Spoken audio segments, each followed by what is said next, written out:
Alors, bonjour tout le monde. Bienvenue à cette réunion du comité permanent du Conseil municipal sur les stratégies et les politiques publiques. Alors, on a un agenda quand même assez léger ce soir. Et nous allons, je dis ça, ayant dit ça, il y a seulement que 140 quelques pages, là, c'est pas beaucoup. Et je suis convaincu que Luc et sa partenaire qui va l'aider ce soir vont passer à travers de ça assez rapidement. Alors, ceci étant dit, bienvenue à tout le monde. Et puis, Luc, c'est toi qui as la parole. Monsieur Richard. Donc, merci, M. Maire, membre du Conseil. Donc, ce soir, on voulait vous présenter les résultats du sondage communautaire qui a été fait à l'automne ou presque hiver 2020. Donc, j'ai Claude Perrault ici de la firme Narrative Research qui va prendre la parole pour ce rapport-là. On sera disponible pour vos questions suite à la présentation. Bonsoir, bienvenue au Conseil. Alors, merci beaucoup. Je vais essayer de voir si je peux partager mon écran. Et donc, je pense que...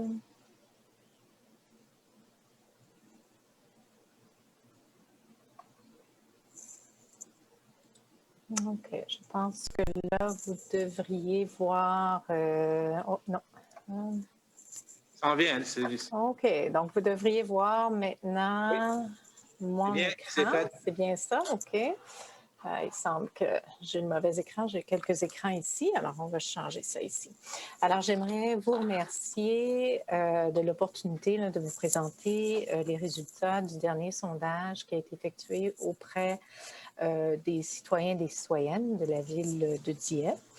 Et donc, je vais vous présenter les résultats principaux et ça devrait prendre une vingtaine de minutes. Et ce qu'on peut faire, c'est je peux prendre peut-être des questions au fur et à mesure. La présentation est en sections. Alors, je vais peut-être, après chaque section, vous offrir l'opportunité de poser des questions. Et à la toute fin, là, on fera une révision si on veut. Là, on reviendra sur les résultats pour d'autres questions si nécessaire.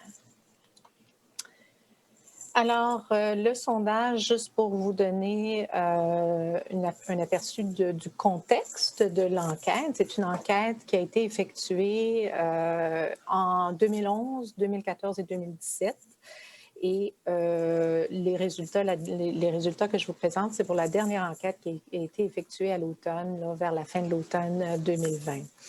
Alors, le but de l'enquête est tout simplement d'identifier, de déterminer l'opinion du public par rapport à certains éléments qui ont trait à la communauté de Dieppe, en fait la ville, l'endroit où vivre, ainsi que de mesurer aussi le niveau de satisfaction avec l'offre, par rapport à l'offre de programmes et services municipaux, par rapport à la gestion municipale aussi. Donc, ce serait un peu les deux points dont on va discuter ce soir. L'enquête a été effectuée à partir de 300 entrevues téléphoniques qui ont été effectuées du 16 novembre au 5 décembre dernier. Et ça nous donne une marge d'erreur de 5,6 %. Donc, c'est important dans l'évaluation, quand on regarde les résultats, on utilise la marge d'erreur pour identifier la validité statistique, si on veut, des résultats.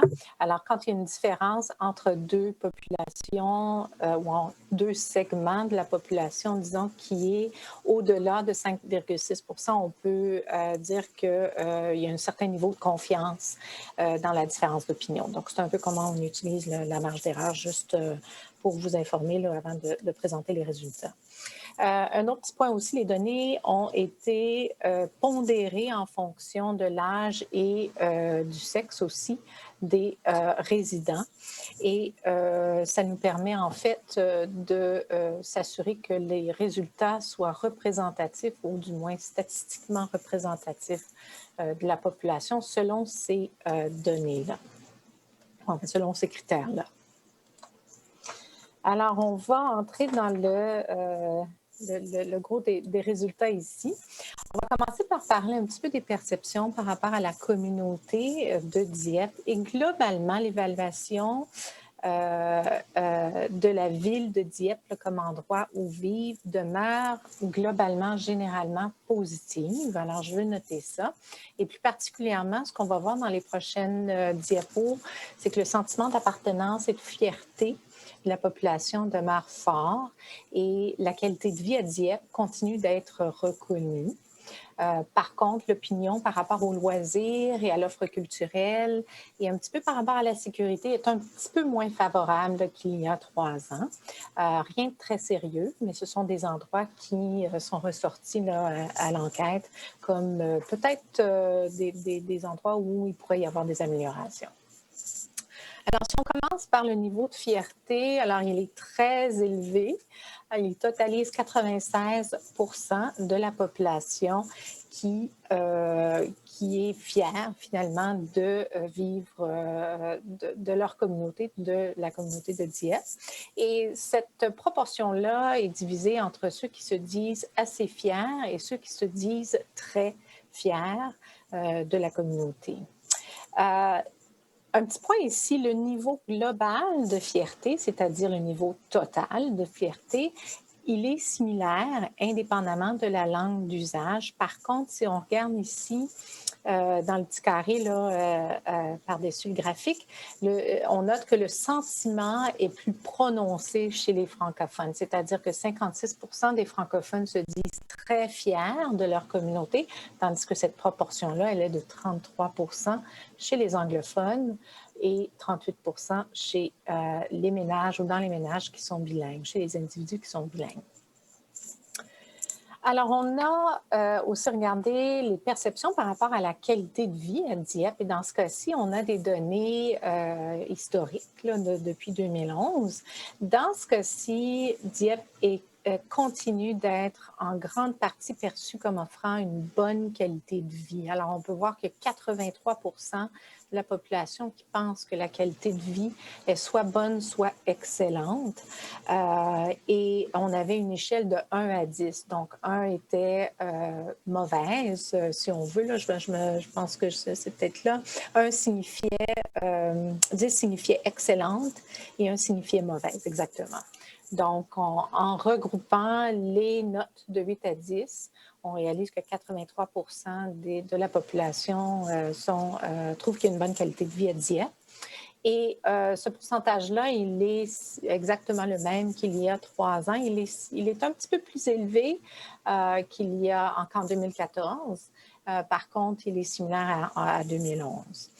Maintenant, l'opinion, elle est plus prononcée chez les francophones, quoique l'opinion des anglophones se soit constamment améliorée depuis 6 ans.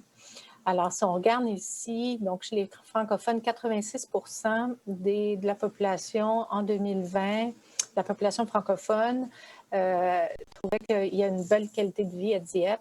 Cette proportion-là, elle est de 74 % chez les anglophones, qui est une augmentation constante depuis 2014. Et l'augmentation, on la voit vraiment, on la réalise vraiment en regardant les moyennes. Donc, c'est la note moyenne sur l'échelle de 10 qui est passée de 7,7 en 2014 à 8,0 en 2017 à 8,2 en 2020. Ce qui est intéressant dans tous les résultats que je vais vous présenter ce soir, c'est qu'en regardant la moyenne, on enlève finalement les gens, les répondants, les citoyens et citoyennes qui n'ont pas d'opinion ou qui n'ont pas offert d'opinion. Donc, c'est vraiment...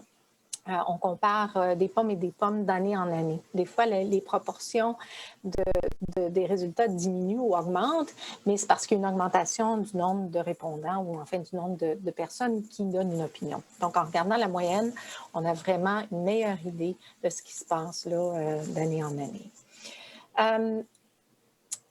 Dieppe se démarque particulièrement pour son offre d'un environnement de vie qui est plaisant, agréable, calme, paisible, paisible, amical, accueillant, convivial et où il fait bon finalement élever une famille. Donc, la ville est perçue comme un endroit qui est très familial. Ce sont des qualificatifs qui ont été donnés par le public, enfin les répondants à l'enquête. Donc, ce n'étaient pas des choix de réponses, ce sont vraiment des réponses ouvertes. C'est les gens qui ont donné cette opinion-là. On a aussi demandé aux gens quelles seraient les actions qui pourraient être entreprises par le conseil municipal pour améliorer la qualité de vie à Dieppe. C'était une question à réponse ouverte, donc il n'y avait pas de choix de réponse en tant que tel. Et on peut voir ici au graphique que la majorité des citoyens et citoyennes ont suggéré au moins une action à prendre. Donc, un peu plus environ le 2/3, je crois, ou c'est 60%, oui, 70% des résidents ont suggéré au moins une action. Et on peut voir ici, au niveau de ce qui a été suggéré, vous allez voir que ça varie. Et ça, ce ne sont que les mentions clés, les mentions principales. Donc, il y a beaucoup plus de mentions que ça.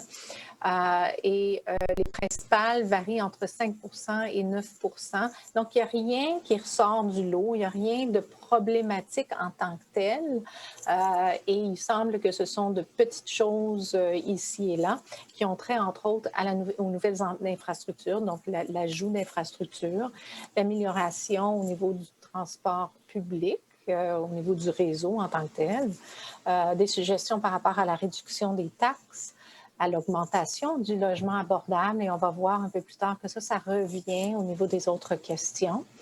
L'amélioration des services et des programmes. Et ça, c'était vraiment des mentions générales. Donc, on veut une amélioration continue. J'appellerais ça une amélioration continue.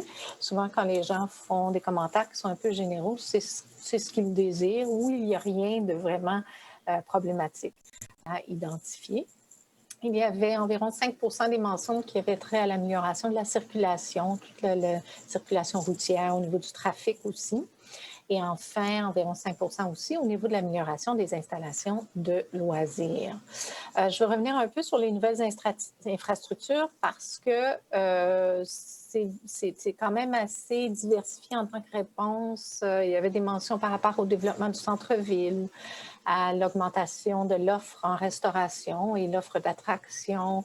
Un cinéma aussi a été mentionné quelques fois, accroître le nombre de lieux de rencontre pour les jeunes, l'agrandissement de la bibliothèque, l'amélioration de la bibliothèque, l'aménagement d'un nouveau parc et toutes sortes de mentions par rapport aux espaces verts, aux sentiers, aux pistes cyclables. Donc, ça pourrait être des mentions qui auraient pu se retrouver au niveau des améliorations des installations de loisirs, mais au niveau des installations de loisirs, on parlait plutôt d'offres de loisirs, d'offres d'activités familiales, de gymnase, de terrain de pickleball, de terrain synthétique de soccer, patinoire extérieure. Donc, il y avait plus ce genre de réponse-là au niveau des installations de loisirs. On a aussi sondé l'opinion par rapport à certains aspects spécifiques de la communauté. Il y en a 7. Alors, on va regarder les 4 premiers ici. On verra les 3 autres à la prochaine diapo. Dans ce cas-ci, ce qui est à noter, c'est que Dieppe continue d'être perçue comme une communauté, une excellente communauté où élever une famille. Donc, 73% de la population croit que c'est le cas. Et si on regarde là, le pourcentage qui sont plutôt d'accord et entièrement d'accord. Dans ce cas-ci, c'est une échelle qualitative en mots, là, une échelle de mots à 5 points. Alors, si on combine le pourcentage d'entièrement d'accord et plutôt d'accord avec l'énoncé, on vient à presque toute la population, 96%. Donc, c'est très élevé. Et on l'a vu tout à l'heure, je suis certaine que ce n'est pas surprenant pour vous. Là, ça a été mentionné plusieurs fois au niveau des différents résultats à l'enquête. C'est aussi très constant au niveau des réponses depuis 6 ans. La grande majorité de la population, donc 98%, a aussi le sentiment de pouvoir vivre croit que Dieppe est une communauté à l'avenir prometteur. Donc, c'est aussi très positif et constant d'année en année. Il est intéressant de noter aussi que 87% de la population ont le sentiment de pouvoir vivre dans la langue de leur choix. Et ce qui est intéressant de noter à ce niveau-ci, c'est que cette opinion, elle est partagée. Donc, il y a une petite différence au niveau de la langue d'usage, donc entre les francophones et anglophones et les ménages bilingues. Par contre, même au niveau des anglophones, cette proportion, elle est quand même assez élevée. Il y a quelques points à soulever. Là, un peu plus tard, vous allez voir au niveau des anglophones, les anglophones sont un peu moins satisfaits par rapport à certaines choses. Et enfin, la grande majorité des résidents se sentent en sécurité dans leur communauté. Alors, je veux qu'on note ici là, le 98, 97 et 95 %, une petite diminution, mais quand même, on parle de la vaste majorité des gens. Par contre, il y a une légère détérioration. Et elle est notée ou en plein plus évidente au niveau du pourcentage des gens qui sont entièrement d'accord, qui se sentent entièrement en sécurité dans leur communauté. Donc, de 62 % à 50 % en 2014 à 50 % en 2020. Et si on regarde aussi à ce niveau-là, au niveau du nombre de non-réponses, il demeure bas à chaque année, 1 %, 0, 1 %. Donc, on peut se fier un peu plus à cette diminution-là. Elle est plus réelle, si on veut, ou enfin plus représentative de ce qui se passe dans la communauté.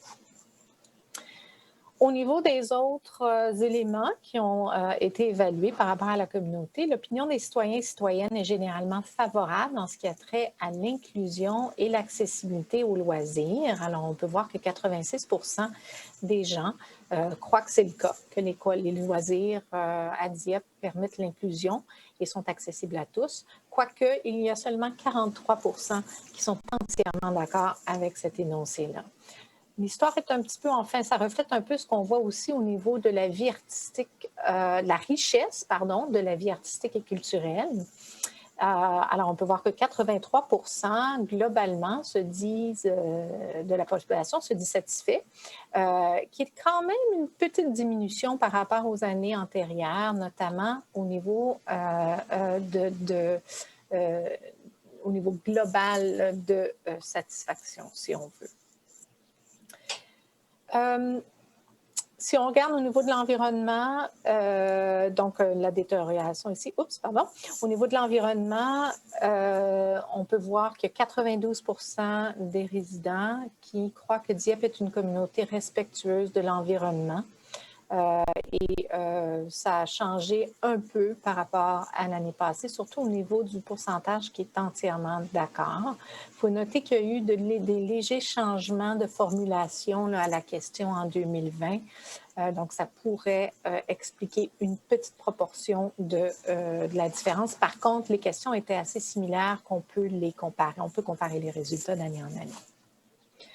Alors, ces aspects-là avaient trait un peu plus à la communauté de Dieppe. Avant de passer un petit peu aux résultats qui ont trait à la gestion municipale, est-ce qu'il y a des questions par rapport aux résultats que je viens de présenter? Questions, mesdames, messieurs? Mesdames, si vous avez une question? Ça va pour l'instant. On pourra y revenir aussi à la fin, à la toute fin. Alors, excusez-moi, Mme Perrault.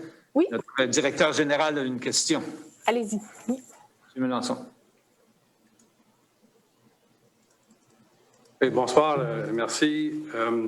Question de loisirs, vie culturelle. Est-ce que la pandémie a été prise en considération ou est-ce qu'on doit prendre cet élément qui était en dehors de notre contrôle, qui a, depuis le mois de mars, complètement éliminé nos activités dans la communauté? Est-ce que ça, c'est un facteur qui doit être pris en considération?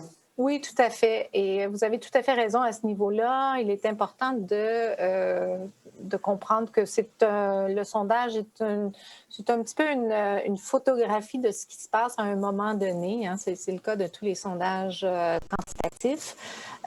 Donc oui, certainement au niveau de la sécurité, au niveau de la vie culturelle, il y a certainement un élément à considérer. Malheureusement, on n'a pas de question pour vraiment identifier l'ampleur de l'impact à ce niveau-là. Donc, oui, mais c'est à considérer. Merci. Personne d'autre? On continue.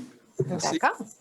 Alors, si on passe maintenant en ce qui a trait à l'offre municipale, l'opinion demeure tout de même positive là, globalement.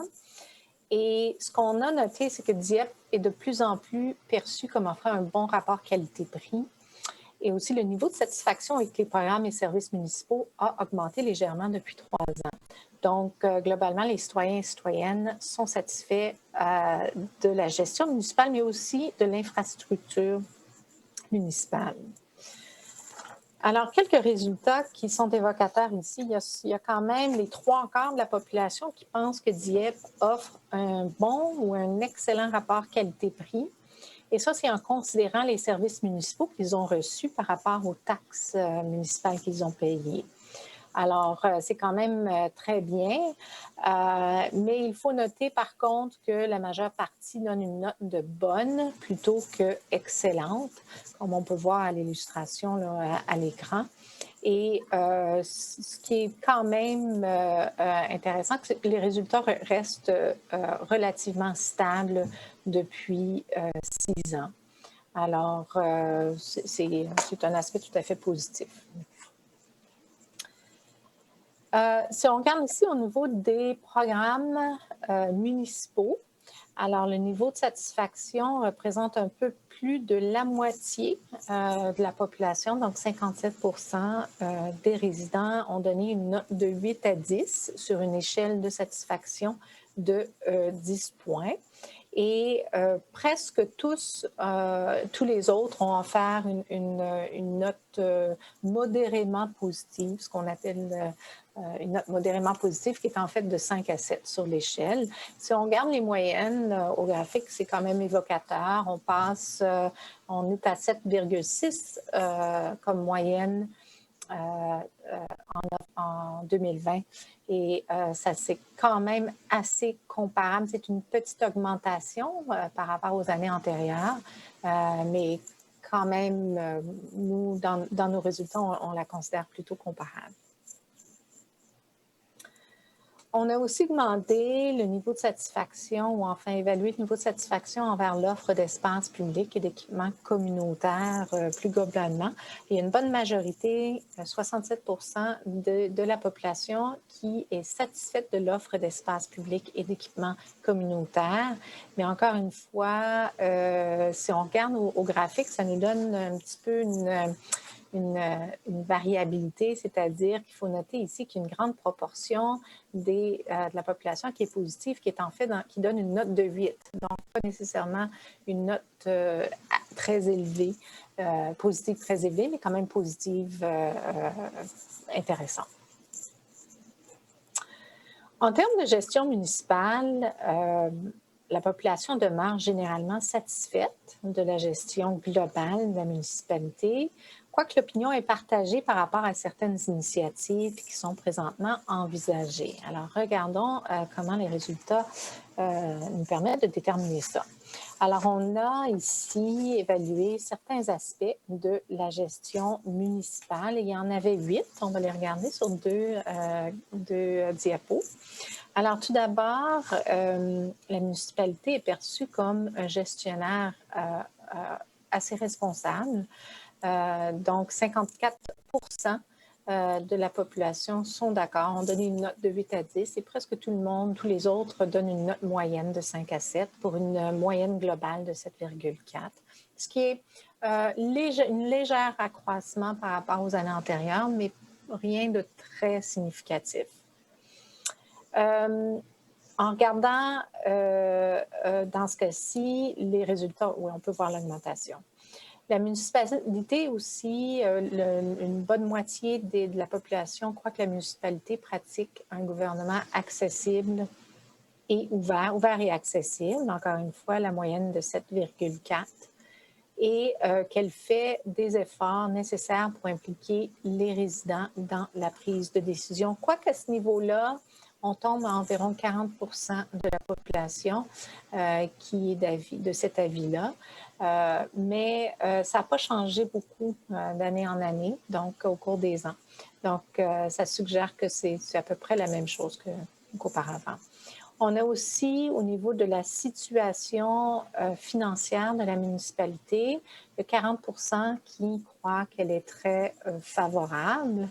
Et on a les résultats antérieurs. Par contre, c'est difficile de faire une comparaison d'année en année parce que l'échelle de réponse était différente. On a une échelle de 1 à 10 cette année et antérieurement, c'était une échelle qualitative, une échelle de mots à 5 points. Donc, on a un petit peu de difficulté à faire des comparaisons à ce niveau-là. Si on regarde pour les autres éléments qui ont été évalués, l'opinion de la qualité du service des employés municipaux est très généralement favorable. Et on note ici la courtoisie et la compétence du personnel. Donc, 73 sont satisfaits de la courtoisie, 64 sont satisfaits ou enfin trouvent que le personnel est compétent. Donc, des bonnes moyennes, 8,1, 7,9, ça va bien. Une petite légère augmentation au niveau en fait, non, au niveau de la compétence ici, on peut voir qu'il n'y a pas vraiment d'augmentation. On dirait qu'au graphique, il y a une augmentation, mais si on regarde nos moyennes, il n'y en a pas, ce qui veut dire qu'il y a plus de gens qui ont exprimé une opinion cette année. C'est tout simplement pour ça que ça a l'air d'avoir augmenté. Mais globalement, ça reste constant. La qualité de service de l'hôtel de ville est aussi généralement perçue comme étant excellente, alors 61 une moyenne de 7,7, un petit peu moins que l'année dernière, mais quand même en lien avec le sondage d'il y a 3 ans. Et la diminution est très faible, donc elle n'est pas nécessairement significative à ce niveau aussi. En termes de répondre rapidement aux requêtes et aux inquiétudes, des résidents un peu moins favorables, donc moyenne de 7,1 mais quand même représentant une majorité, ou en fait pas une majorité, mais une note quand même positive. Et on en est avec 43 de la population qui croit que la municipalité répond rapidement aux requêtes et aux inquiétudes des gens. Maintenant, en termes d'initiatives spécifiques, on a regardé quelques points ici. Commençons avec l'entretien des routes. Il y a 58 des résidents et résidentes qui sont satisfaits envers l'entretien que fait la municipalité des routes. Et dans ce cas-ci, si on regarde au graphique, là, quand même assez bien distribué dans les notes de 8 à 10. Et ce qu'il faut noter aussi, c'est que presque tous les autres offrent une opinion modérément positive. Donc, le niveau de désaccord est quand même assez bas. Au niveau des efforts que fait la municipalité pour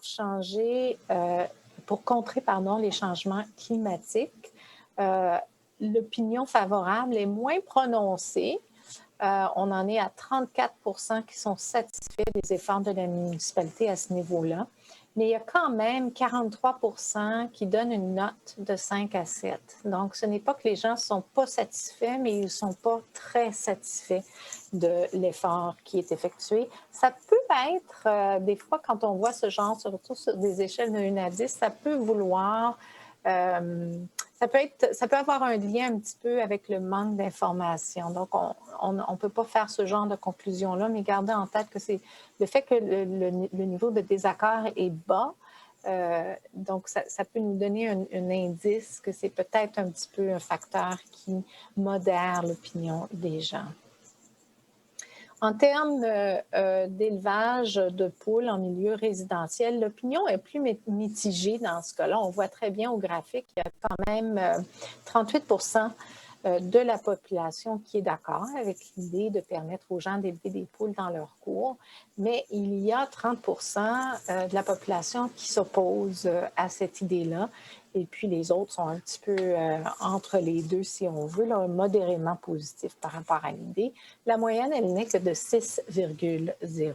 Donc, il y a peut-être des efforts à faire au niveau de regarder l'attrait de cette idée-là et peut-être au niveau de communiquer ou enfin de regarder quelles sont les les aspects négatifs qui sont perçus par rapport à cette initiative. En termes de compteurs d'eau, l'opinion est aussi mitigée, quoique légèrement plus défavorable concernant l'installation de compteurs d'eau pour chacune des résidences de la ville. Alors, on voit ici qu'il y a 36 de la population qui sont en désaccord et dont 24 un quart, qui sont totalement ou entièrement en désaccord, tandis que le niveau d'accord est de 30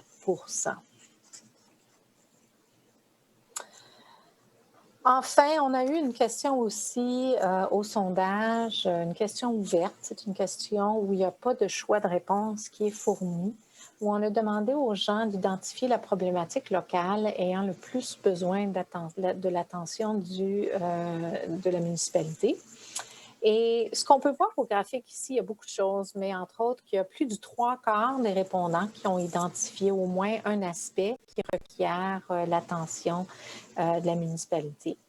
Ce qu'on peut voir ici, c'est que le logement abordable a été mentionné par 15 des résidents et c'est de loin la mention la plus fréquente parmi toutes les mentions qui ont été données, toutes les suggestions qui ont été données. Elle est suivie par des mentions qui ont trait à la circulation routière, donc 8 des réponses. La pandémie de COVID-19, 7 de la population croit que le Conseil devrait se pencher là-dessus un peu plus. Et les taxes municipales ont été mentionnées par 6 de la population. Et enfin, la protection de l'environnement par 6 de la population aussi. Il y a eu beaucoup d'autres mentions. Il y en a qui ne sont pas illustrées au graphique ici. Ce ne sont que les mentions principales, mais celles que j'ai identifiées sont vraiment celles qui ressortent le plus. Il y avait aussi une question au sondage par rapport à l'impact ou le résultat de la COVID-19 sur la situation économique des gens. Alors, les résultats démontrent que les gens la plupart des gens, à peu près les 2/3 de la population, croient que la situation économique de leur foyer est restée inchangée depuis le début de la pandémie, tandis que 22 de la population a vu une détérioration de leur situation économique et 13 ont vu une amélioration de la situation économique de leur foyer. Alors, globalement, ce sont les résultats de l'étude. Je ne sais pas s'il y a des questions auxquelles je pourrais répondre. Si vous avez des questions? Question, madame, messieurs. Ted Godet, Oui. une question. Godet, question.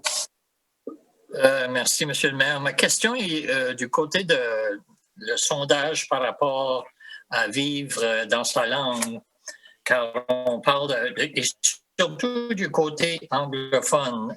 Je voyais que les pourcentages étaient un peu différents du côté anglophone. Est-ce qu'il y a eu des commentaires par rapport à ça? Est-ce que nos anglophones se sentent pas capables de vivre dans leur langue à Dieppe ou est-ce que c'est juste une anomalie?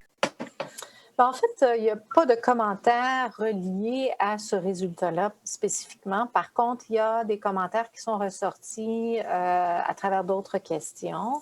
Et les commentaires avaient un lien surtout au niveau de l'égalité des deux langues. Donc, d'avoir la perception qu'il y a qu'on peut autant vivre en français qu'en anglais, ou en fait, je devrais dire autant vivre en anglais qu'en français dans la ville de Dieppe, qu'on peut autant recevoir les services en anglais qu'en français. Donc, c'était plus au niveau de l'égalité ou de l'équité, au niveau de pouvoir recevoir ces services-là.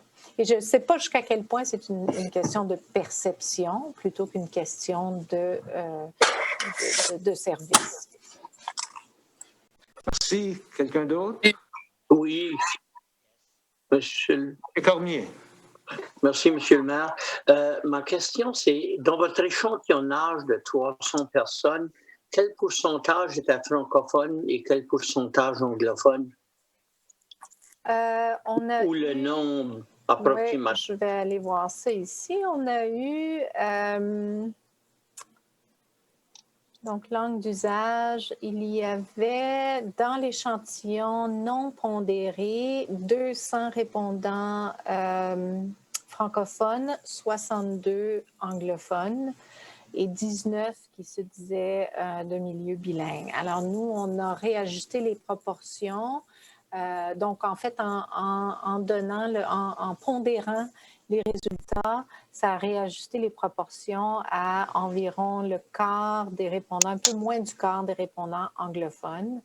Et à peu près, donc sur 300 répondants, on avait 50 anglophones, 213 francophones et 23 bilingues. Merci. Il y avait quelqu'un d'autre qui avait la main levée. Madame Leboutillier. Merci, M. le maire. Puis merci aussi pour le beau rapport. C'est vraiment intéressant. Mes questions étaient surtout au rapport lui-même et non au sommaire que vous avez présenté. Puis juste pour répondre à la question de ces 21 là, dans le rapport comme tel là, d'anglophones qui ont répondu au sondage. Ma question était, pouvez-vous me décrire, j'appellerais ça, dans le rapport que vous avez soumis, il y a comme des diagrammes, des photos.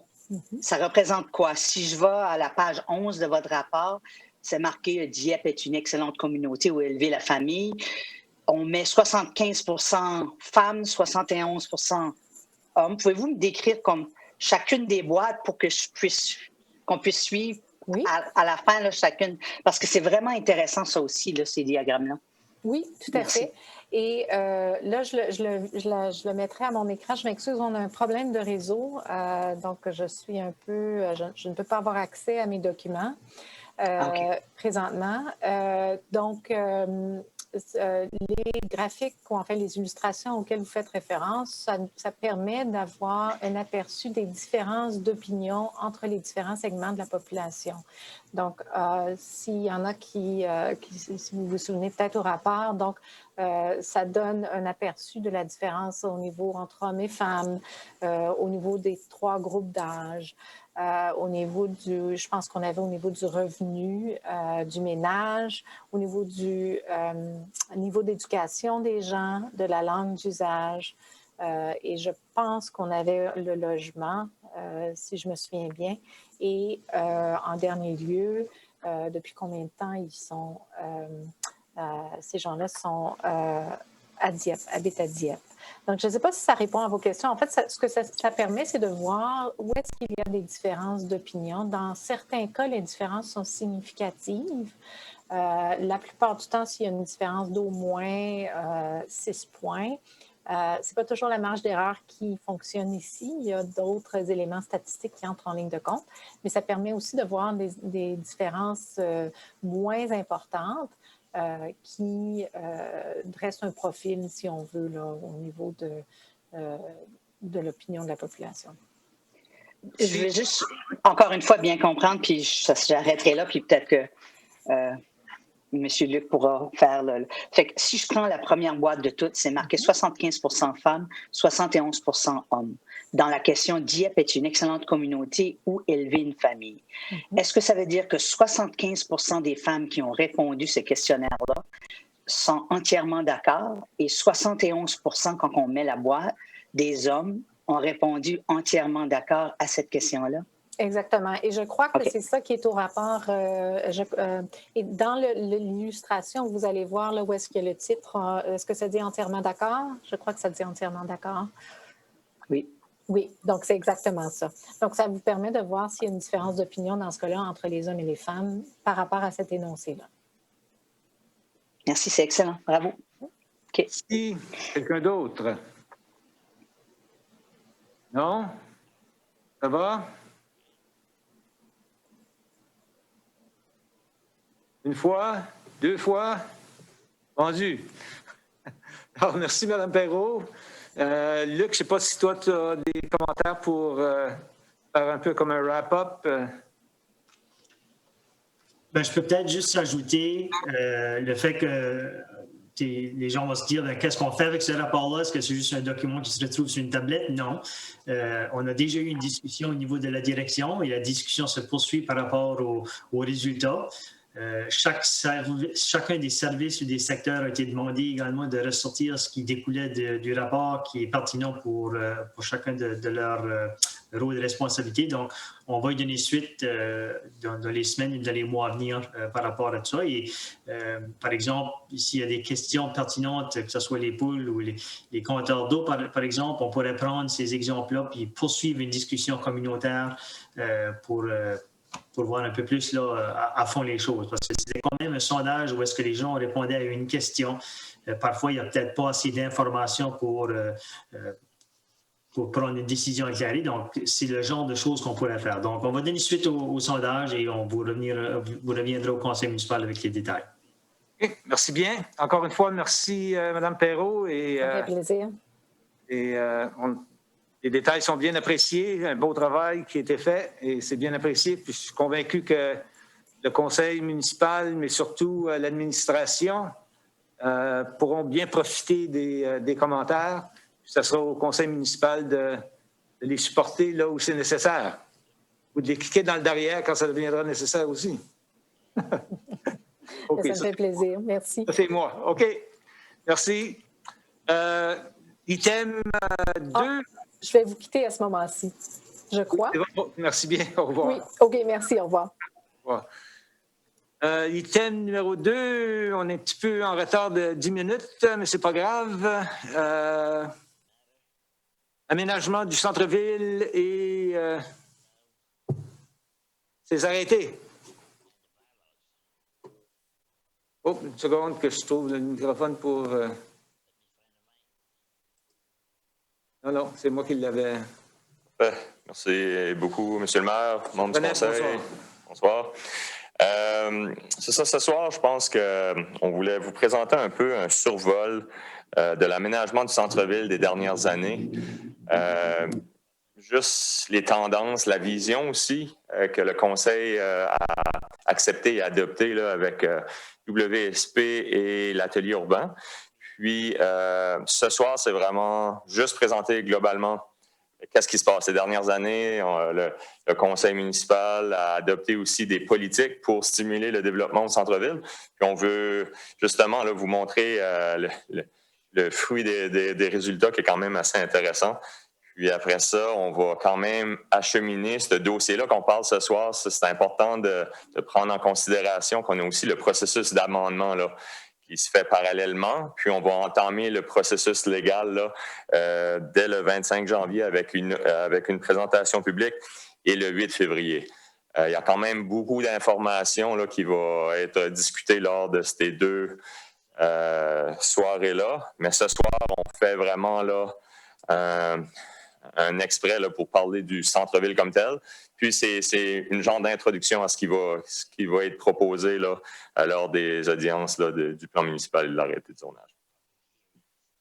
Donc, pour ce qui est de l'ordre du jour ou du plan de la présentation de ce soir, je veux vraiment identifier, pour que les gens comprennent, quand on parle du centre-ville, on le délimite, c'est vraiment où ce qui se situe dans le cœur de la ville.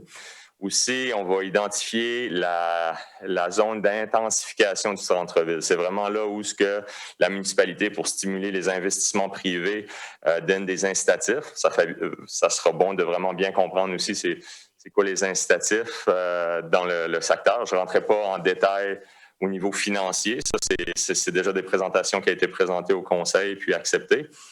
Mais ça va vous donner quand même une idée, là, c'est quoi le pourcentage là, du territoire où ce qu'on affecte une zone spécifique au centre-ville, puis où est-ce qu'on donne des incitatifs, justement.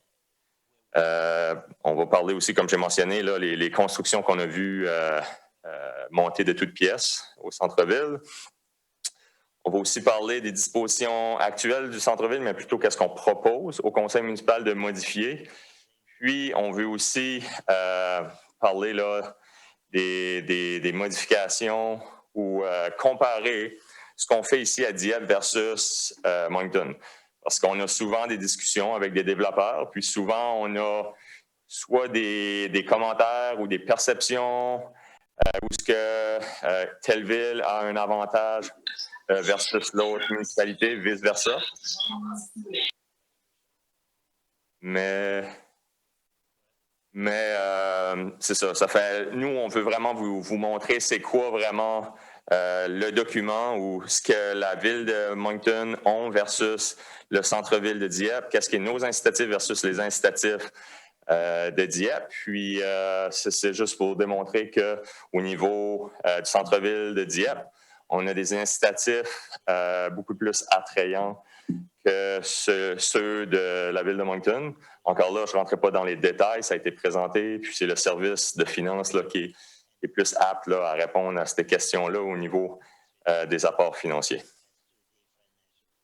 Donc, si on parle du centre commercial central des affaires, qui est notre fameux centre-ville à nous, vous voyez vraiment l'intersection, ça se trouve vraiment là au cœur de l'intersection Champlain-Acadie. Vous avez ce qui est en rose. Ça représente quand on parle en kilomètres carrés, on parle de 0,25 kilomètres carrés de superficie sur un total de 49,34 kilomètres carrés pour l'ensemble de la ville. Ça ne comprend pas l'annexion du territoire, ça ne comprend pas non plus le site là, de la source d'eau. Donc, quand on parle du centre-ville, ça représente une infime partie du territoire, 0,25 km² sur un total de 49,34 km². Si on regarde au niveau du zonage commercial, qu'est-ce que le centre-ville représente sur l'ensemble du territoire qui est zoné commercial? Ça représente 8,78% commercial sur le 100% de commercial sur le territoire. Donc, le centre-ville, c'est vraiment un petit cœur, c'est un nœud central. On donne des incitatifs, mais c'est pour un petit territoire. Puis c'est là que c'est important aussi, étant donné que c'est tellement un petit territoire, que c'est important pour nous de s'assurer que les formes de développement qui vont venir s'établir au centre-ville respectent quand même des critères propres au centre-ville pour avoir accès à ces incitatifs-là. Si on parle du nœud d'intensification, ça c'est vraiment, c'est encore une zone qui est un peu plus petite que le secteur du centre-ville. C'est vraiment à l'intérieur de ce secteur-là où ce que la municipalité donne des incitatifs financiers pour la superficie des bâtiments, le commercial, du stationnement souterrain, de surface ou forme carport au centre-ville. Pour ce qui est de la zone d'intensification, au niveau du zonage, on parle en termes de zonage ou de superficie, là, ça représente 0,4% en termes de zonage total de la municipalité. On ne parle même pas d'1% de la superficie totale de la ville. Puis pour ce qui est du zonage commercial, c'est un petit peu plus bas que le secteur centre-ville. Ça représente 6,98% du zonage commercial de la municipalité. Comme vous savez, les dernières années, on a le conseil municipal avec Expansion Dieppe et la ville. On a mené 2 études distinctes. Il y en avait une qui a été faite par WSP où ce que eux, leur mandat était vraiment de doter le centre-ville de Dieppe d'un plan directeur.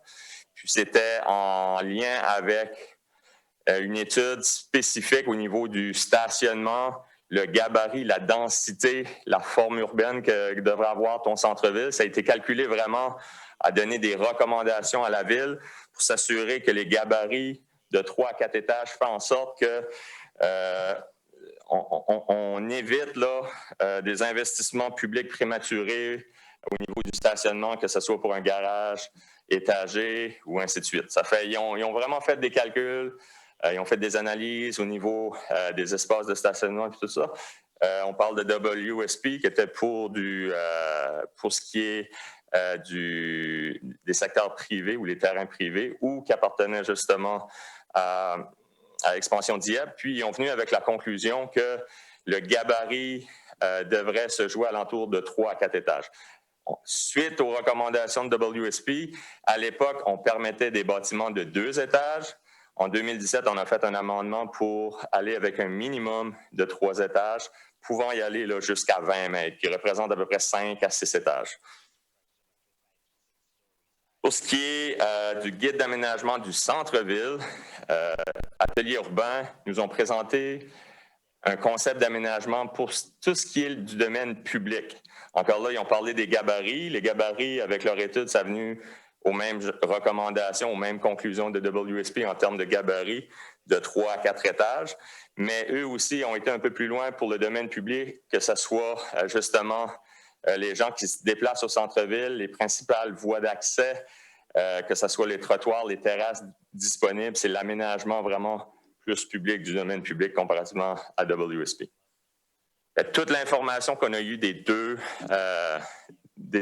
instances ou des deux firmes privées, on a apporté des modifications. On a parlé de la hauteur, on a parlé aussi du stationnement souterrain au niveau des toitures, où ce qu'on permet des toitures à toit plat.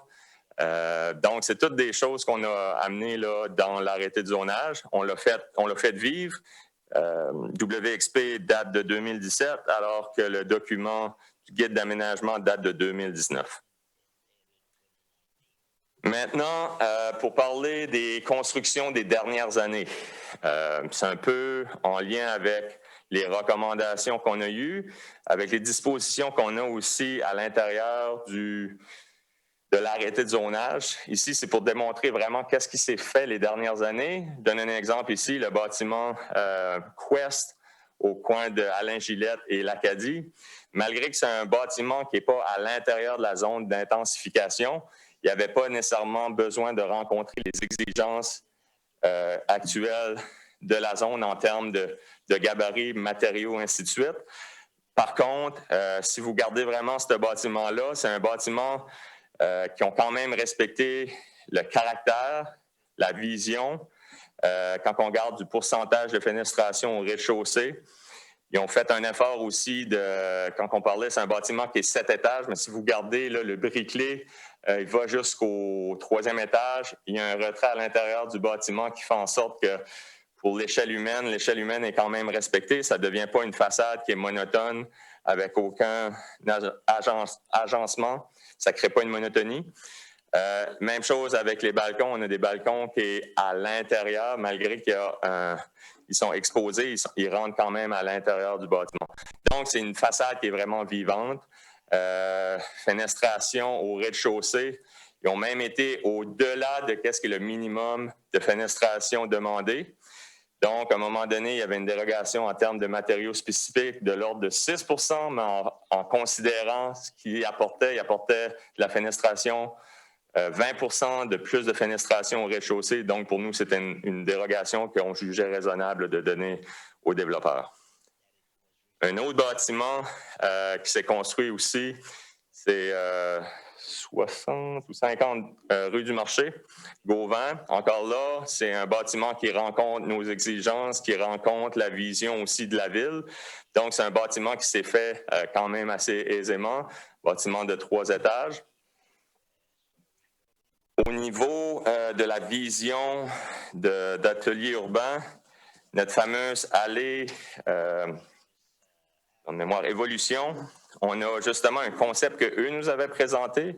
On a parlé souvent de l'îlot Gauvin. On a créé une nouvelle rue nord-sud de la Champlain qui mène jusqu'au chemin Gauvin. C'est ce que Atelier urbain recommandait comme gabarit de bâtiment, à quoi le secteur pourrait ressembler. Puis aujourd'hui, si on regarde qu'est-ce que le développeur privé a justement apporté, on a justement le même type de gabarit que Atelier urbain proposait. Donc ici, ce qui est innovateur pour Dieppe, c'est au niveau du commercial, on a du commercial au rez-de-chaussée, mais on a travaillé avec le développeur pour lui permettre d'avoir aussi du stationnement au rez-de-chaussée. Donc tout ce qui est la façade commerciale sur la rue publique, il donne du commercial, ou plutôt il y a des unités commerciales, mais à l'arrière de ces unités commerciales-là, il y a quand même du stationnement intérieur. Ça fait en sorte que c'est gagnant-gagnant pour la municipalité et le développeur privé, mais pour la municipalité, qu'est-ce qui est bien, c'est que c'est de l'espace, c'est du real estate qu'on n'est pas obligé d'utiliser pour du stationnement de surface parce qu'il est justement à l'intérieur du bâtiment. Puis pour les développeurs, ça minimise son risque là, au niveau du commercial qui est obligé de fournir du commercial à 100% du rez-de-chaussée. Donc ça, c'est de quoi qu'on a travaillé, qu'on a dérogé avec le développeur, mais avec nos propositions qu'on amène au conseil le prochain mois, c'est de quoi qui va faire partie, ou qu'on l'espère, va faire partie intégrante là, de l'arrêté de zonage. Un autre bâtiment qui est présentement en train de monter, c'est pour vous localiser, c'est sur le chemin, sur Champlain, puis c'est à côté de Uni. La Caisse populaire unie. Donc, on a un bâtiment ici de 5 étages, encore là, commerce au rez-de-chaussée, avec du stationnement à l'intérieur. Le développeur, à l'époque, proposait un bâtiment de 4 étages. Puis, quand il s'est aperçu des incitatifs qu'il pouvait avoir avec les incitatifs que la municipalité donne pour ceux qui développent au centre-ville, il a décidé d'aller un étage de plus. Donc, en respectant toujours l'intention, la vision, après ton 4e étage, il y a un retrait, style pyramidal, pour justement avoir un bâtiment qui est quand même à l'échelle plus humaine en termes de gabarit puis de volumétrie. Donc, on a un exemple ici où ce qu'on dit que nos incitatifs a permis à un développeur d'ajouter un étage, qui n'était pas nécessairement le cas quand il est venu nous rencontrer au début.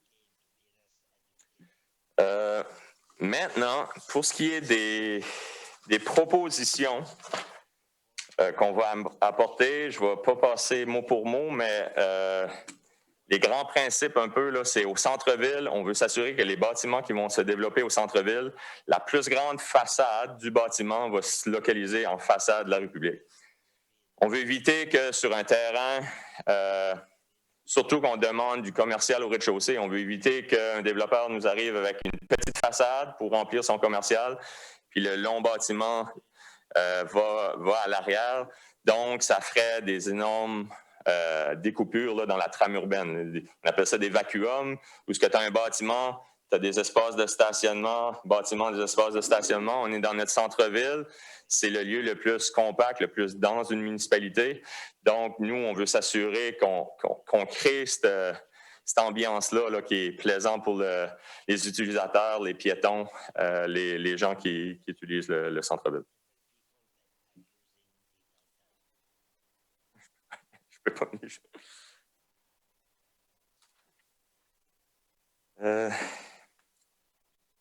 Je viens d'expliquer aussi, c'est ça. Donc, au centre-ville, si tu as un terrain, la plus grande façade sur qui donne façade sur la rue publique ou 75%, parce qu'on va quand même falloir avoir un accès là, pour mener au derrière du bâtiment et au stationnement. Aussi, d'autres modifications, c'est au niveau justement on n'avait pas de définition au niveau du rez-de-chaussée. Ce qui faisait en sorte, c'est qu'on avait un terrain où il y a un dénivelé, ça pouvait permettre quelqu'un qui voulait faire du bâtiment, des stationnements souterrains, d'aller quand même en hauteur si on calculait seulement la grade, le dénivelé. Puis nous, on veut justement que nos façades soient commerciales, on veut que ça soit attrayant aussi, on ne veut pas que ça devienne comme vous savez, des stationnements souterrains, ça ne crée aucune vie pour le piéton, pour les utilisateurs du secteur, puis on ne veut pas que ça devienne style une prison non plus avec le look. Donc, on a identifié ça pour permettre d'avoir une définition là, pour justement le stationnement souterrain. Maintenant, c'est pas mal, je pense qu'il me reste 3 diapos. C'est au niveau des normes d'aménagement au centre-ville de Dieppe versus Moncton. Comme je vous ai dit tantôt, des fois on entend des gens, vous attendez des commentaires des fois que Moncton offre ça, Moncton offre ça aussi. Nous ici, membres du conseil, puis c'est un document qui va être aussi là, public si jamais il y a des gens qui voudront consulter nos propositions là, en temps et lieu pendant le processus légal d'amendement. C'est de l'information qui sera publique. Nous, vraiment, on veut démontrer que ce que Dieppe offre. Souvent, c'est des critères qui est même moins strict que Moncton, ou mieux, ou comparable, ou sinon, ce qu'on propose quand on parle des matériaux spécifiques, à titre d'exemple, nous, c'est 90% des matériaux spécifiques qui donnent façade sur une rue. Le reste du bâtiment, ça n'a pas besoin de suivre justement les matériaux spécifiques. Alors que Moncton, à titre d'exemple, c'est 100% du bâtiment. Donc, les 4 façades doivent être composées de 100% de matériaux spécifiques. Ça fait au niveau financier, c'est sûr, c'est un avantage quand même non négligeable, merci, de permettre justement un peu moins, mais on n'enlève pas ce qui est important, c'est vraiment la façade des bâtiments qui donnent sur une rue publique. Au niveau aussi des étages, qui est quand même assez surprenant, si je tourne à l'autre page, au centre-ville, quand on parle du stationnement, on ne permet pas du stationnement dans la cour avant. Même chose à Moncton, eux non plus ne permettent pas du stationnement dans la cour avant ou la cour de flanc. Au niveau des hauteurs de bâtiments, à Moncton, dans leur centre-ville comme tel, malgré le fait qu'il y a des bâtiments qui dépassent ces hauteurs-là, eux, dans leur arrêté de zonage, la hauteur maximum, c'est 13 mètres de haut pour leur bâtiment au centre-ville, alors que nous, c'est 20 mètres. Donc, une possibilité de densifier plus à Dieppe. Puis, pour finir, la dernière norme, là, où ce que Dieppe peut se comparer, même offrir de quoi de mieux aussi que Moncton, c'est qu'à Moncton, si tu as une façade de 19 mètres, ton bâtiment minimum, tu dois avoir un décalé à l'intérieur de ta façade à chaque 9 mètres. Alors que nous autres, c'était plutôt, si tu vas 4 étages, tu dois avoir un décalé sur tes étages. Style pyramidal. Ça fait, on s'est dit, OK, Moncton offre ça, mais eux n'ont pas d'imposition sur le 4e étage. Donc, nous, ce qu'on propose, c'est de dire, OK, on va offrir les deux. On aura le choix. On va donner le choix au développeur de soit faire ce que le développeur fait présentement sur la Champlain ou donner aussi l'option de qu'est-ce qui se fait à Moncton avec justement les retraits de manière horizontale sur leur bâtiment, sur la façade du bâtiment. Donc, Monsieur le maire, c'est juste une intro, c'est un survol de qu'est-ce qui s'est développé les dernières années, puis démontrer aussi que la vision, puis même avant même la vision, il y a des bâtiments qui s'est développé au centre-ville, puis ils ont été en mesure de justement rencontrer les dispositions de nos arrêtés en place, l'arrêté de zonage. Avec nos incitatifs, ça nous a amené à des questionnements, des raisonnements. Puis, je pense qu'on va dans la bonne direction où on permet certains usages au centre-ville aussi. Je pense que j'ai manqué ce bout-là, mais il y a une section de la rue Acadie où on va permettre du résidentiel au rez-de-chaussée. À l'heure actuelle, ce n'est pas permis. Donc, le cœur comme tel, tout ce qui est à l'est de l'Acadie devra avoir du commerce au rez-de-chaussée, mais disons qu'on a un projet intéressant qui veut quand même venir au centre-ville. C'est sûr qu'il n'y aura pas les mêmes incitatifs, ça sera un peu moins intéressant. Par contre, il y a une place pour du résidentiel aussi. Ce qu'on veut faire, ce qu'on veut éviter aussi, c'est qu'on a un centre-ville qui est que un résidentiel, juste du résidentiel, où ce que les gens autres que le centre-ville, il faut que ça soit attrayant aussi pour le reste des résidents de Dieppe parce qu'on veut éviter, on veut avoir du commerce aussi au centre-ville, on veut que ça soit un lieu de destination. On ne veut pas que les gens de Dieppe bypassent le centre-ville pour y aller au centre-ville de Moncton parce qu'on n'a pas de commerce au centre-ville, parce qu'on a accepté du résidentiel partout au rez-de-chaussée. Donc, Monsieur le maire, c'est tout. Merci. Merci pour la présentation. Est-ce qu'il y a des questions, commentaires? Madame Arsenault. Une seconde. Merci. C'est bon? Merci, Monsieur le maire. Oui, Monsieur Frenette, je trouve que vous avez fait une excellente présentation. Franchement, on est vraiment fiers de vous et votre équipe, ce que vous avez accompli. Puis aussi, nos développeurs, ils semblent se tiennent vraiment bien au règlement. Puis, ce qui est acceptable dans notre communauté. Franchement, les édifices qu'ils ont faits jusqu'à date de ce qu'on voit, j'en suis fière. Amico, puis Gauvin, je trouve que c'est très, très bien. Il y en a d'autres aussi que je suis certaine que je ne connais pas tous les noms, mais dont j'en suis fière parce que nos édifices paraissent très bien. Un gros merci à tous. Merci. Quelqu'un d'autre? Non? Monsieur Godette? Merci, Monsieur le maire. J'ai une question par rapport au pourcentage commercial versus résidentiel. Je me demande à quel point que on est rendu qu'on a une saturation trop évidente au niveau commercial que ça pourrait peut-être causer des ennuis au niveau du développement résidentiel ou des appartements.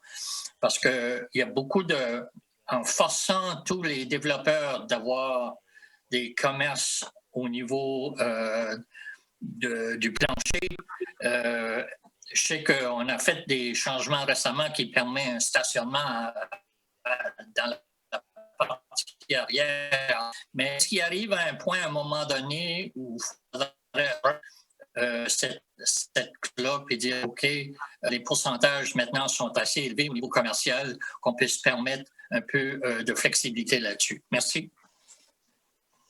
Je peux répondre en partie à la question parce que c'est une question qui nécessite des études. Puis je pense que vous avez une agence, là, Expansion Dieppe, pour avoir un mandat justement d'étudier ça avec des firmes spécialisées sur la question, mais il ne faut pas oublier qu'on parle de 0,4 %. Comme vous savez, le pourcentage change, ça fluctue au travers le temps. Si qu'on dit aujourd'hui, il y a assez d'espace de commercial, donc on commence à introduire 100% des bâtiments à 100% résidentiels dans notre centre-ville. On n'a plus la chance quand le pourcentage va être bien pour avoir du commercial. Si on a un bâtiment qui est là, il ne va pas décoller avant 100 ans et plus. Il ne faut pas juste se fier sur qu'est-ce qu'est le pourcentage de manière annuelle. Nous, comme urbanistes, on planifie des villes sur des échelles de 50 ans, 100 ans, 1000 ans. Donc, c'est sûr qu'on ne doit pas être réactif au pourcentage nécessairement. Puis, je pense qu'on est bien quand on dit qu'on a quand même du terrain au pourtour du centre-ville, même à l'intérieur du centre-ville, où ce qu'on permet du résidentiel multifamilial à 100%. Comme je vous ai expliqué, je pense que c'est crucial de garder quand même des espaces commerciaux. Sinon, on ne pourra jamais créer qu'est-ce que la ville essaie de créer avec son centre-ville, où ce que c'est un lieu où ce que les gens puissent travailler, venir